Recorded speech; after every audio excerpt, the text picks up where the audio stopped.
Hello everybody, Iain Robson here. Welcome back to Blickling Farm.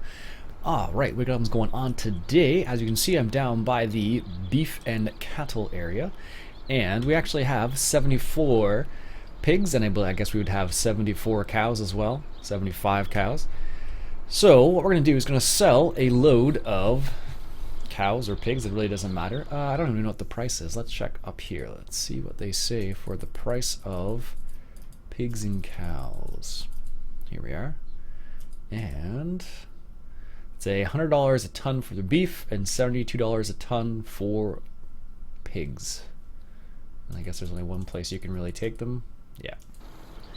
Alright, so let's get into our JCB here, and we'll just get started with the first animal, which is this right here, which I think this is the... sounds like the cows. Alright, let's go ahead and back this up. Originally we were going to harvest, but I always feel like I do a ton of harvesting, so it's always good to mix it up a little bit. Let's open up the back there. There we go. Just load the cows. As you can see, they're slowly getting in.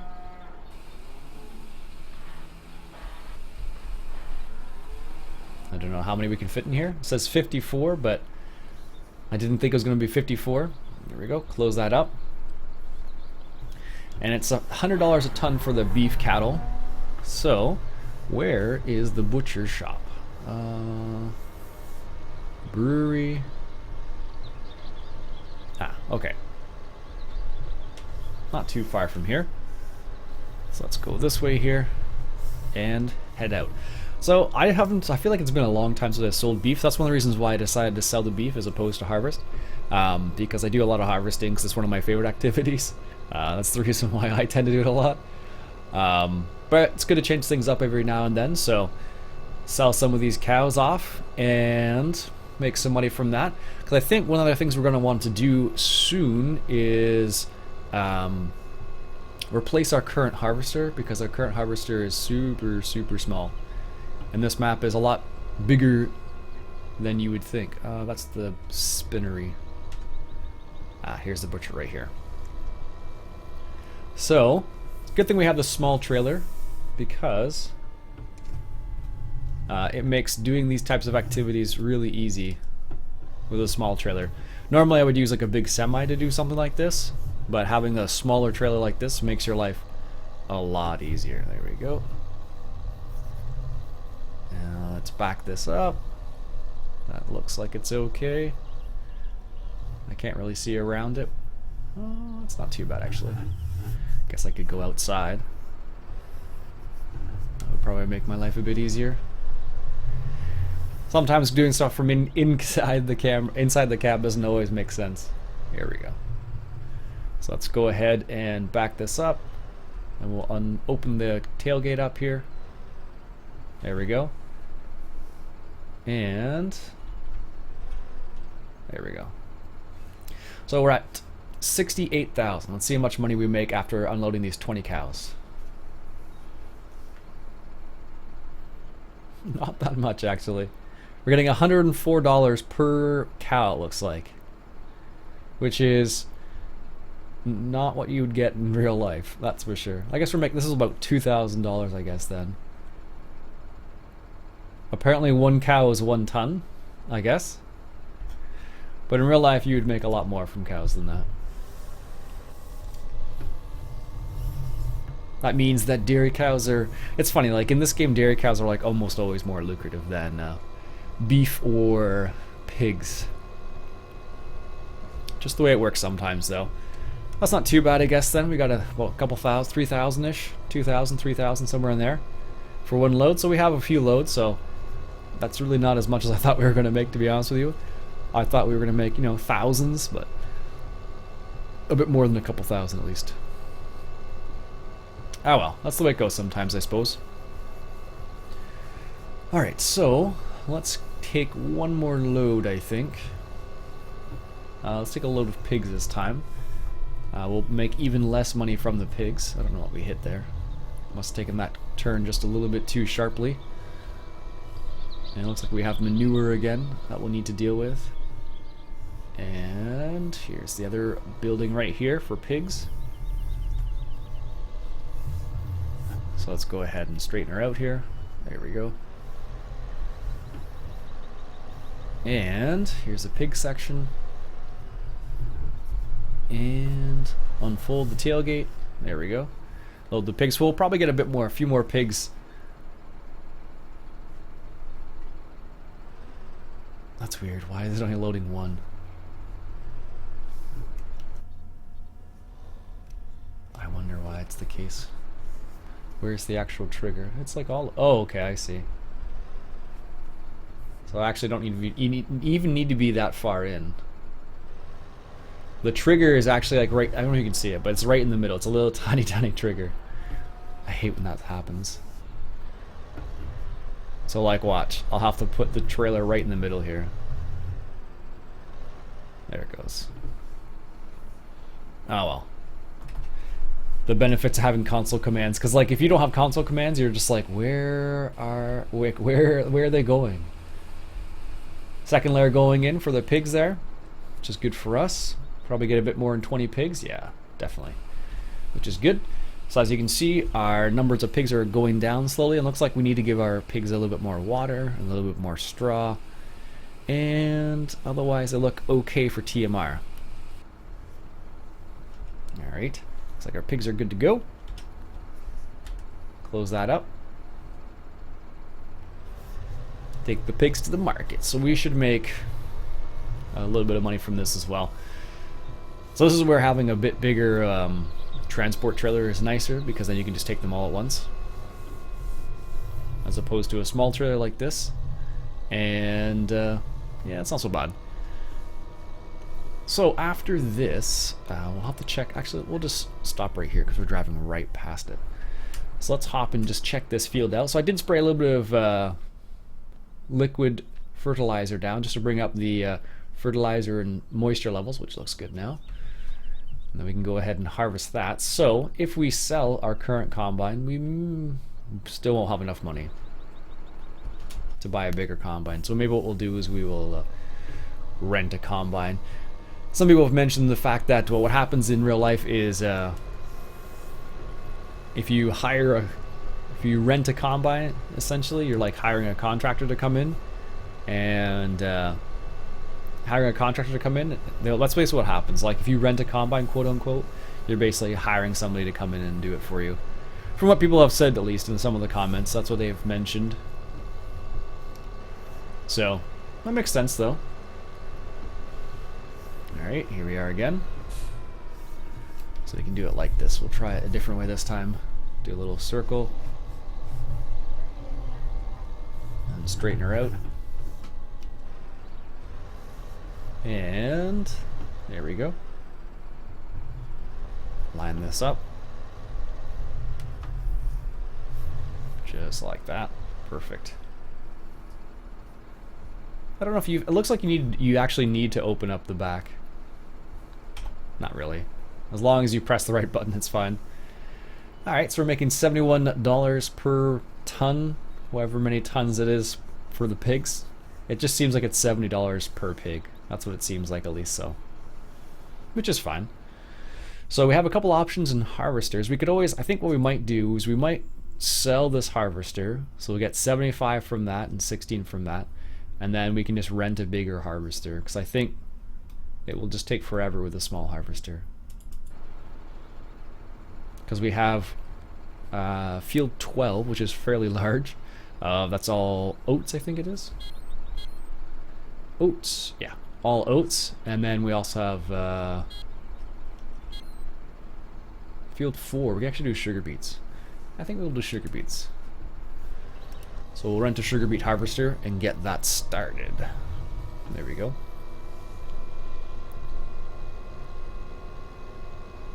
Perfect. And this is totally the wrong direction. I don't know why I'm going this way. Nice little tour at the very least. There we go. Like I said, one of the nice things about the JCB is the fact that it is fast, so if you make a mistake like that, it's not so bad. You can turn around and just gun it. 70 kilometers an hour is pretty fast for a tractor. So it does make a pretty big difference when you are trucking around the map. So if you're doing stuff like karting, for example, I really like the JCBs for karting as well, just because they are so fast. And we'll keep this livestock trailer with the livestock, it'll make more sense. Keep it out of the way too at the main yard, so probably one of the other nice things about it. Perfect. So we'll do sugar beets first. We have to rent a harvester for that anyways. And then what we'll do is make this turn here, and we'll put this with our little shed over here, put it in the small part right here, and we will have to make some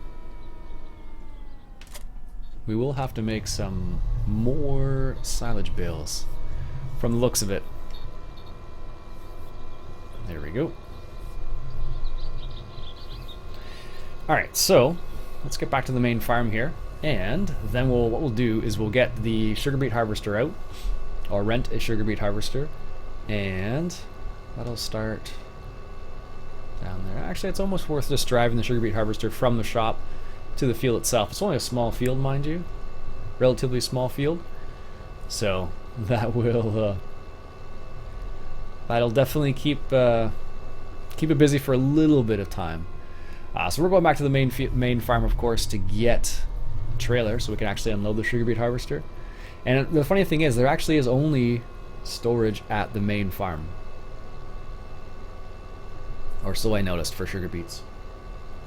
So if there's any other places that you want to get you want to take sugar beets to, you'll have to truck it out there, because the only place you have storage is right here on this farm. So here's the storage right here, as you can see, and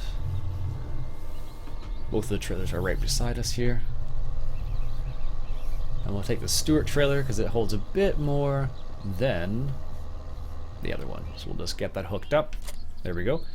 And then we'll rent a sugar beet harvester. Now the question is, we'll rent that for, I don't know, a couple hours. Okay, and then we will rent that for a couple hours. I don't know if we will actually need, what if the header trailer is right in here? I think it is. Yep, there it is, 15,000. I don't think the actual, I don't think the sugar beet, well, we'll rent that for a couple hours too, just to give it a go. Alright, there we go. So now we have the sugar beet harvester, and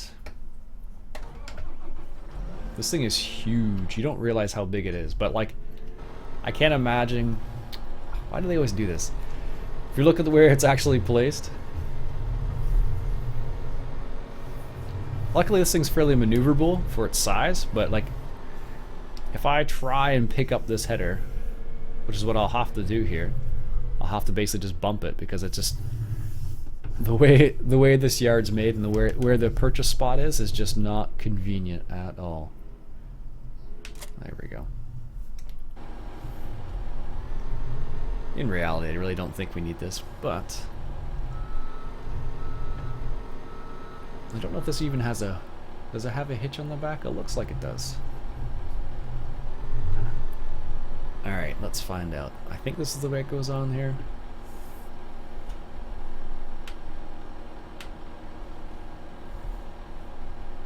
It's not clear. Or maybe I actually probably have to fold it first, now that I think about it. That makes more sense. I was like, wait a minute. Because I keep forgetting you actually fold this thing. I don't know why I forget that, but I just drive it around with the header attached in full. There we go. Detach that. And let's grab. Now theoretically, this looks like it does have an attacher on the back. Something I never checked before.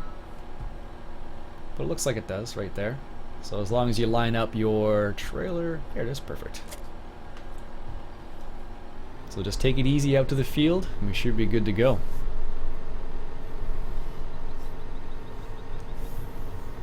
One of the nice things about this little guy here is the fact that it is very maneuverable.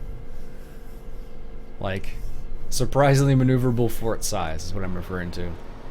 Gotta make sure that header stays on there. Which is pretty cool, actually, because it makes, like, doing a few little things around the farm really, like... This is, like... These little lanes are much bigger than... That's my stop, actually, right there. Or my turn, I should say. Yeah. Like, it makes doing stuff like this much easier, because when you have big equipment like that, well, this thing is huge, it makes your life a lot easier, because you can just do what I'm doing right here without having to worry about it. On some other maps, driving this thing around would be impossible, just because it's just too big for a lot of maps. So one of the reasons why I appreciate the map author making the map like this the way it is right here. So there we go. Taking it nice and easy. I don't want that header to come off. Seems to be sticking on there pretty good though. Better than I anticipated, actually. So this is where it gets a bit more narrow. And like, putting it in perspective, like, I guess you could fit a tractor beside it still. Not easily, mind you, but it's possible. Alright, coming up on the field on the left here. Looking for field number 4. And that is where we have our sugar beets, and they are ready to be harvested. Which is good for us, because then we can give our animals over by the beef cattle, I guess, and the beef cattle, and then the pigs, we can give them... how am I going to do this? We can give them some earth fruits. I guess what we'll do is back this up. Bring this over here, like so. And just line the header trailer up right there. And what we'll do is we'll just back this.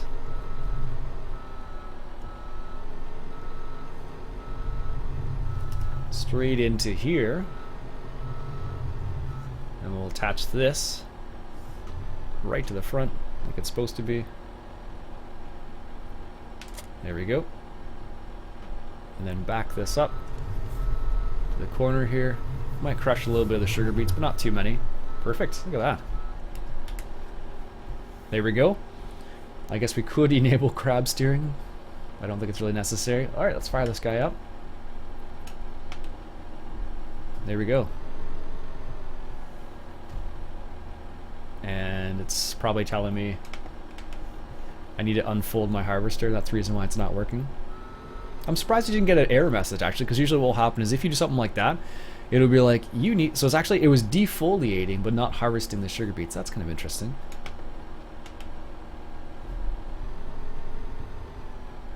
What am I missing this time?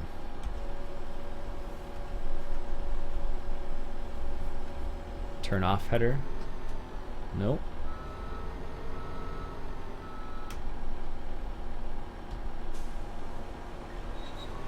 That's weird. I wonder why that was working like that. I guess because I was just turning the... Because apparently I can turn on the header, but not the harvester. Huh, that's interesting. Steering in flexible mode. There we go. Start sugar beet harvesting. This machine is pretty awesome, I have to admit. We'll just take that off for a second. Like, it's pretty amazing considering how big it actually is and how maneuverable it is. Like, that's what really blows me away about it. So I think it's pretty fantastic.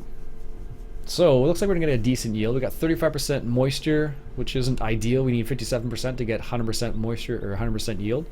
And for nitrogen and pKs at 2 in some places, so that's not too bad. Not ideal, that's for sure. Ideally we would have X5, X4 and 57% moisture, but you can... What happens, like, when you're not like actually on the numbers, what will happen is you will get like a partial yield, like a decent but not an amazing yield. So the better your numbers are in the end, the better the yield you'll get. That's the way it works, like most things basically. Alright, so what we're going to do is we should be able to get a headland done relatively easily with this harvester, because this thing holds like 35,000 liters, or no, Actually, I think it's more than that. Oh, actually, I think it's like closer to 50 if memory serves. So we'll do a headland just to give ourselves a little bit of more space around here. And then what we'll do is we will bring a tractor around. There we go. Look at that. That's so cool. 4-meter header makes a big difference. Doesn't seem like much, but it really makes a big difference. Particularly when you're doing larger areas. Like this is a small area, so it's not so bad, but having those larger areas and having a 4-meter header just makes all the world of difference. It really does. Same thing for potato harvester too. It'd be cool to see if they added some like potato windrowers. That would be pretty neat, but I don't think we're going to see that in Farm Sim 15 anytime soon.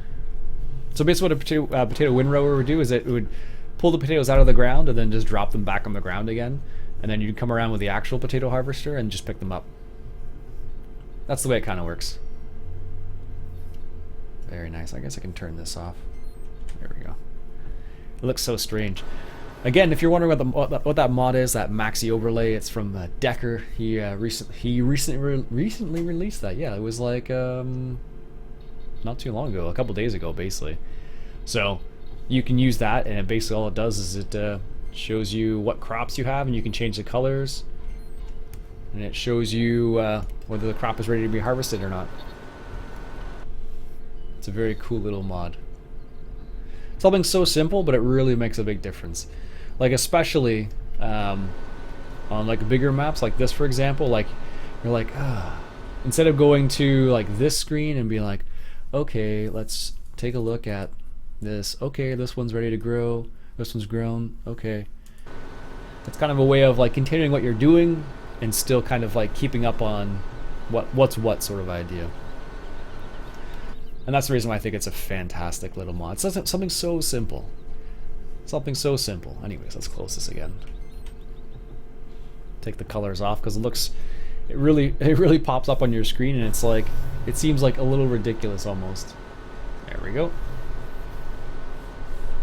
So doing the first headland, almost done here. And what we'll do is I'll probably hire a worker, I think. I think the worker will probably get stuck somewhere.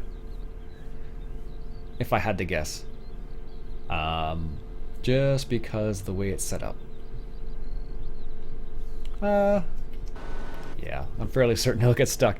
Just because I'm like, just like debating it in my head. I'm like, well, is it going to get stuck? Is it not going to get stuck? I don't know. Like, it'll be a situation where if I set it up in a particular way, it probably will be okay, but if you miss it, then I don't know. We'll see. I don't know. It's definitely hard to say. Alright.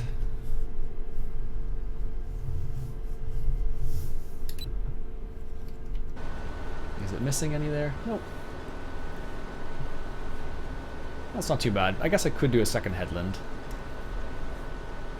Technically. There we go. Now,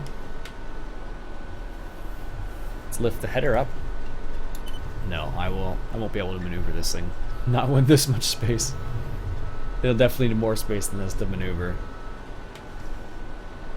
Yeah, because like just like trying to like turn around, just thinking about it, I'm like, don't think that's gonna work. So what I'll do is I'll get to the end of this little row right here, and then I'll turn around. And then at least the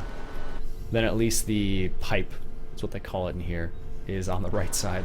It's not really a pipe, it's a conveyor belt, but they call it a pipe in here. Because like if I go to here and I go say, oh, pipe out, pipe in, doesn't quite work. 45%. That's not too bad at all. Like I said, this thing takes a lot. Like, it's way bigger than the potato one. I think it's like double the size. If memory serves, at least. 1 second, water break.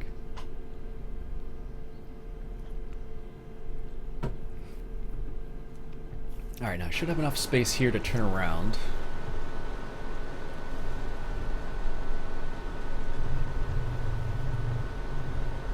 should be the key word.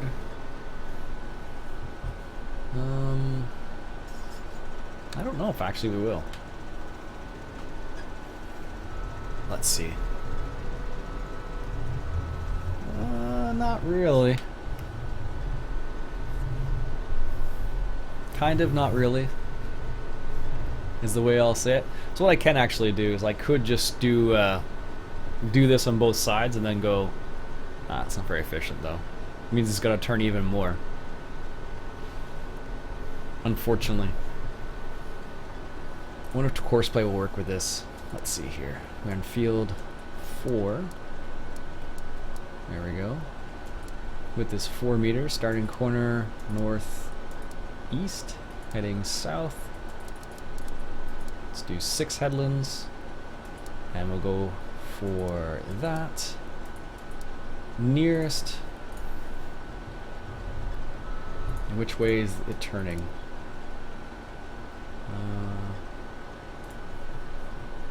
That'll be right, actually. Let's see.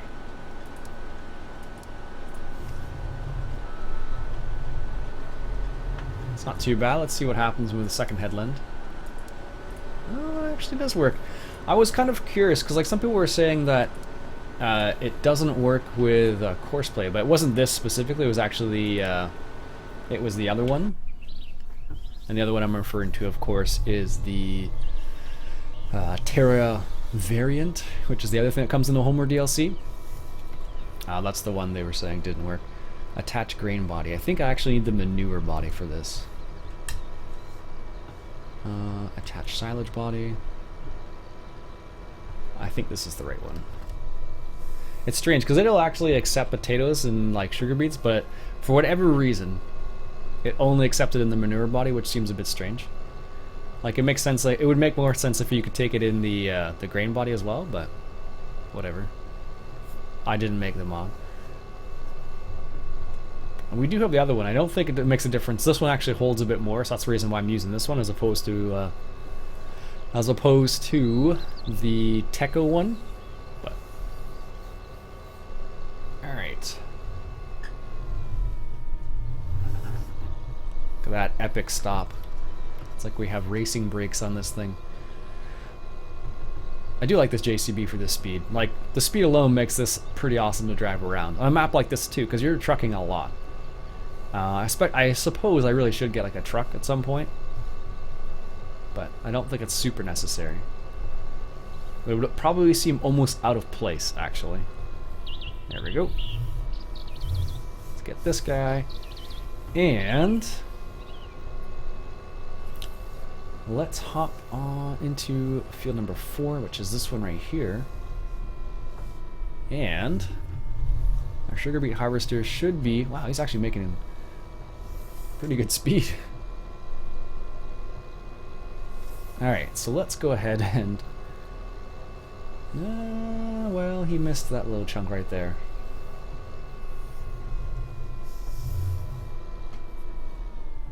Yep, that's going to be a bit of a problem.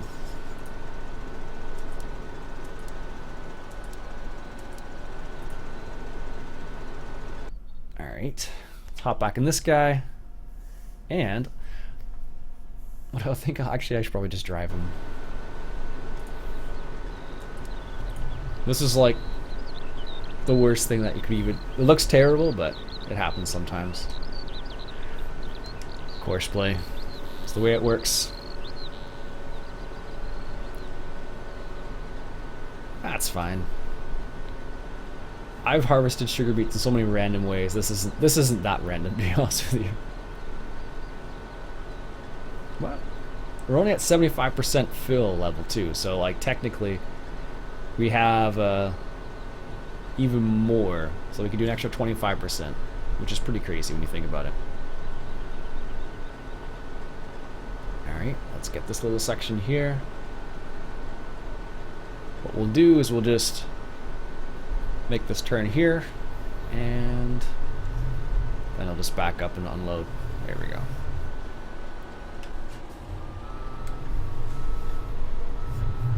There we go. Perfect. Now, if all's well, this should unload